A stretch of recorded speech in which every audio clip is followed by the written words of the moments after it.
외출 시에도 그는 친일파, 매국노라며 매도하는 학생들이 나타나 돌과 휴지를 던졌다. 그러나 그는 학생들의 비난과 투석에 개의치 않고 개성과 서울을 활보하였다.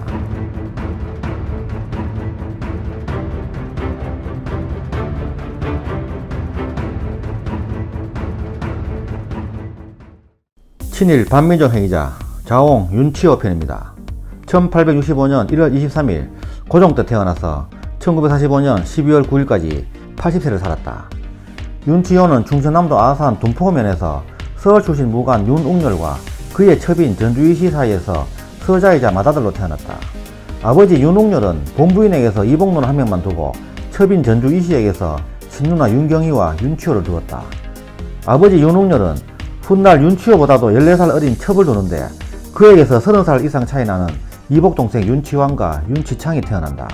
어릴 적 이름은 윤성음이었고 후에 치호로 개명했다. 2대 대통령 윤보선은 그의 오촌 조카이다.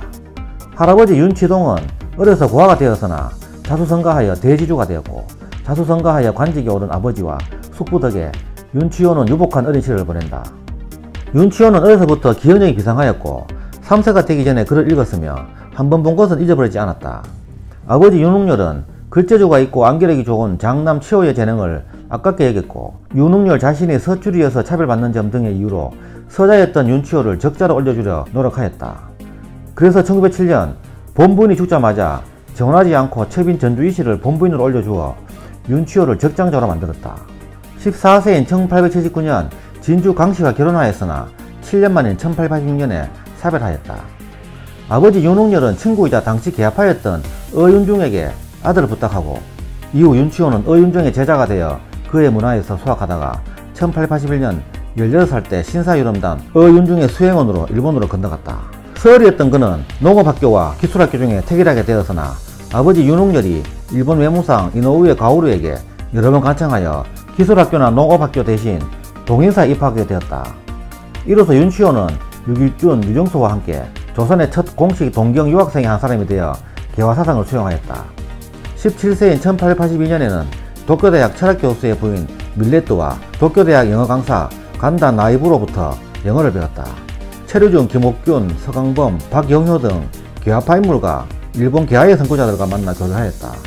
일본 체류 중 그는 일본이 빠르게 서양 문물을 받아들여 근대 국가로 발전하고 있는 것을 보고 문명 개화가 시대의 정신임을 알게 되었다. 또한 일본을 통해 신분 차별과 적서 차별이 없고 남녀 차별이 없는 미국과 유럽의 문물을 접하게 되면서 그는 문명 개화의 필요성을 신념으로 삼았다. 이후로 그는 중국과 조선의 유교 사상을 비인간적인 속박체제로 보고 혐오하게 된다.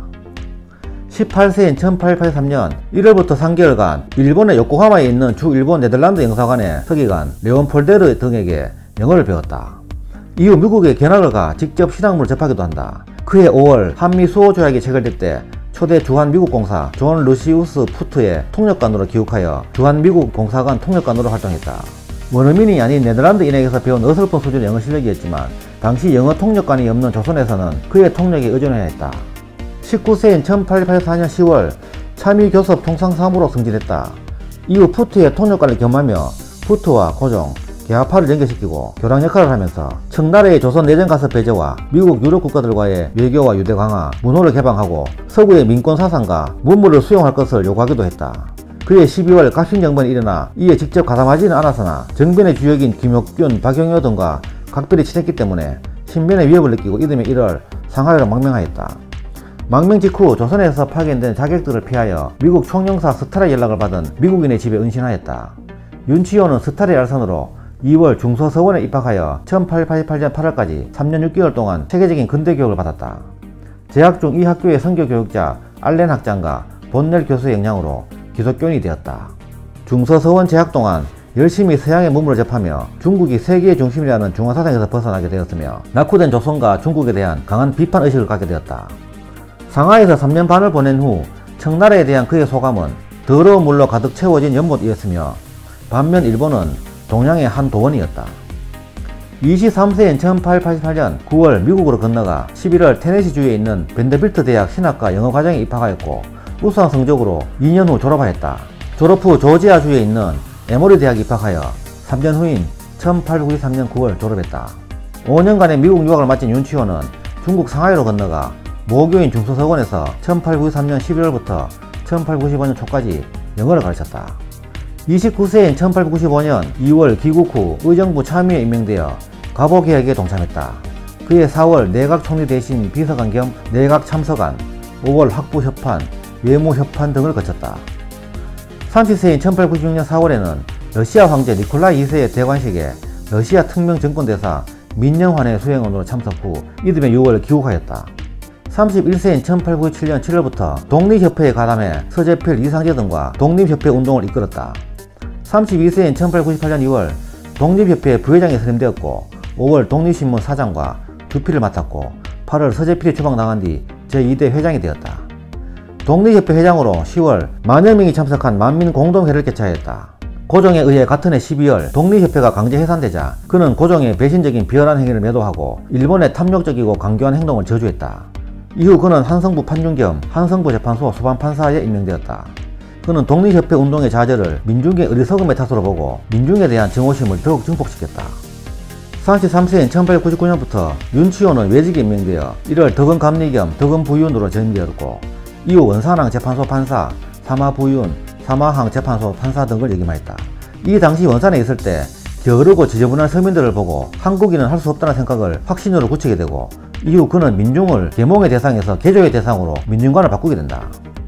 37세인 1903년 7월 천안군수 겸 직산군수 겸 경부철도 경찰위원, 12월 무안감리 겸 무안항 재판소 판사에 임명되었다.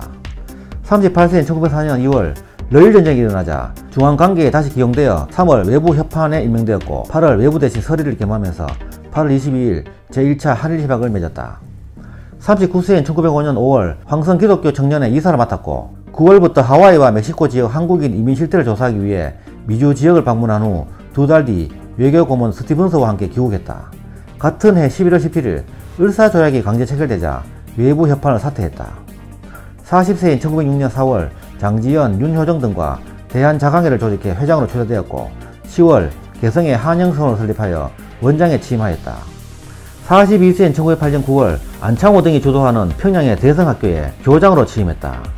43세인 1909년 2월 안창호 등이 결성한 청년하구의 회장에 초대되었으며 이듬해 1월부터 미국과 스코틀랜드를 방문하여 기독교 선교대회에 참석하고 12월 귀국하였다.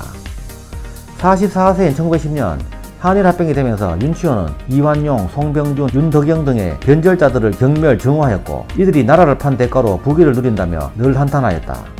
그러나 독립운동 가담에는 주저하였다. 45세인 1911년 9월 아버지 윤웅렬이 사망하자 12월 남작 자기를 수여받았다.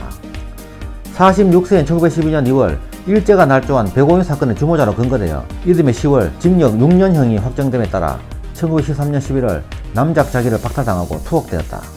1915년 2월 일제의 고문과 회유를 받은 끝에 투옥 2년 만에 독립운동에 가담하지 않을 것을 서약하는 조건으로 일본 천황의 특사로 석방되었다.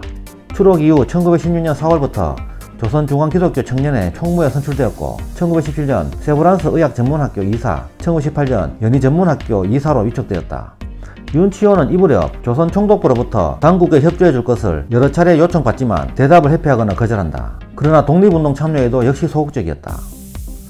53세인 1919년 1월 신흥우가 파리 강화회의에 갈 의향을 타진해 왔으나 조선은 거론조차 되지 않을 것이라고 거절했다. 그리고 3.1운동 당시 최남선이 민족대표의 한 사람으로 공동서명을 부탁하였으나 역시 거절하였다. 윤치호는 3.1운동에 대해서 철없는 것들이 독립운동한다고 난리친다고 하였고 3.1운동 직후 체포당하는 학생들에 대해 민족 대표자들이 손을 쓰지 못하는 것을 두고 어린 학생들을 제물로 삼았다며 극도로 분개하기도 했다.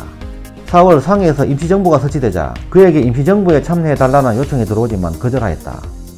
이후 윤치호는 개인적으로 김규식, 이시영, 안창호, 여훈영, 이승만 등과의 서신과 유선을 통해 임시정부의 활동은 상세히 접할 수 있었다.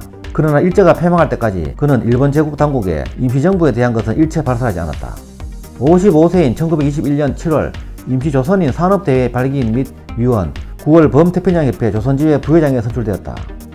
56세인 1922년 워싱턴 군축회의가 열리자 임시정부에서 윤치호에게 참석을 요구하였으나 그는 일본은 조선을 포기하지 않을 것이며 파리 강화회의 때처럼 어느 나라도 한국에 무관심할 것이라며 거절하였다. 그해 11월 송도 고등보통학교 교장에 취임해 3년간 재임했다.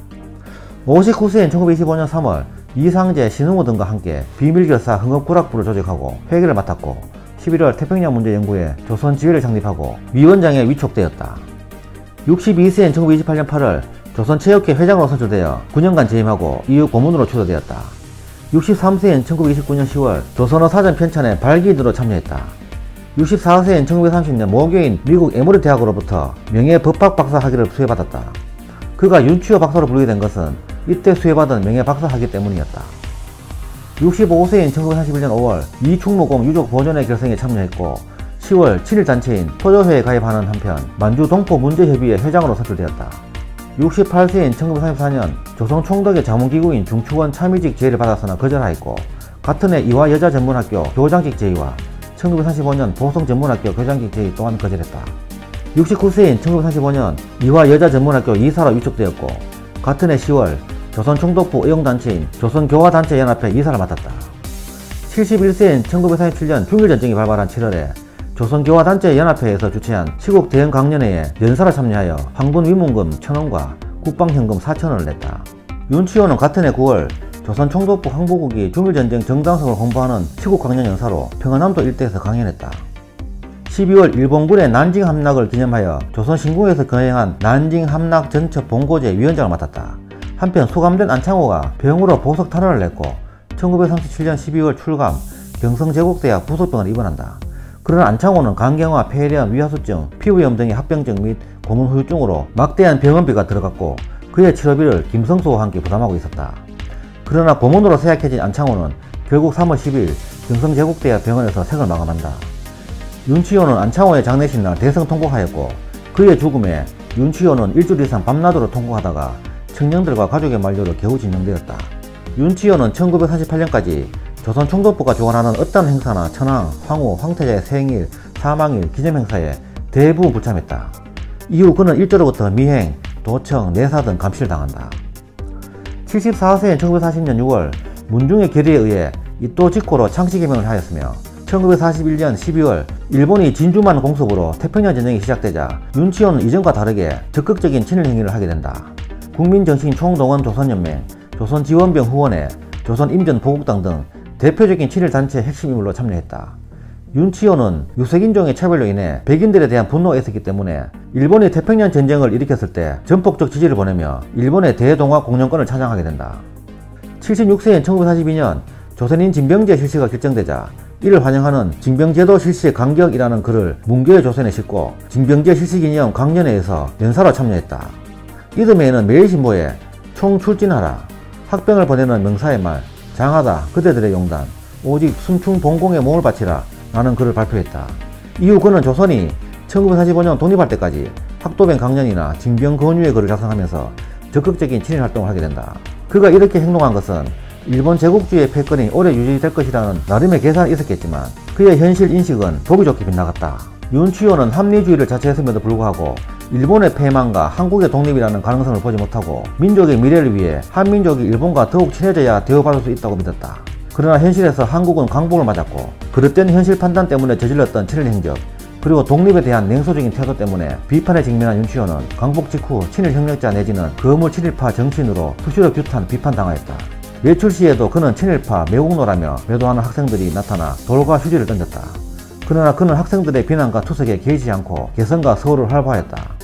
광복 4일 후인 1945년 8월 19일 그가 살던 경기도 개성시 송도면 고려정 집에 괴한이 침입하여 피습을 당하기도 하였다. 11월 초 윤치호는 귀국한 이승만, 김구와 면담하려 하였으나 모두 그를 만나주지 않는다. 윤치호는 일부 독립운동가들이 자신들이 독립을 쟁취한 것처럼 행동하고 영웅심리에 들떠있다고 신랄하게 비판하였고 한국의 독립은 그들 때문이 아니라 우연히 달성한 것이라고 평가하였다. 11월 말 치아에 통증을 느낀 그는 경성부에 있는 치과에 가서 진료를 받고 오던 중 노상에서 갑자기 쓰러졌다. 1945년 12월 9일 오후 4시 경기도 개성부 송도면 고려정 자택에서 뇌졸중으로 사망하였다. 향년 80세였다. 광복된 지 넉 달도 채 되지 않았을 때였다. 윤치호의 유언은 모든 친일파와 민족 반역자는 상가라 였다. 윤치호는 2002년 발표된 친일 반민족 행위 705인 명단에 포함되었다. 애국가 작사가가 윤치호라는 설이 있는데 안창호라는 설과 의견이 분분하고 지금도 이를 두고 학계의 공방이 계속되고 있다. 현재 그가 17세 때부터 60여 년간 써온 일기가 전해지고 있다. 윤치호의 묘는 충청남도 아산군 둔포면 선영의 두 부인과 합장되었다. 지금까지 자옹 윤치호 편이었습니다.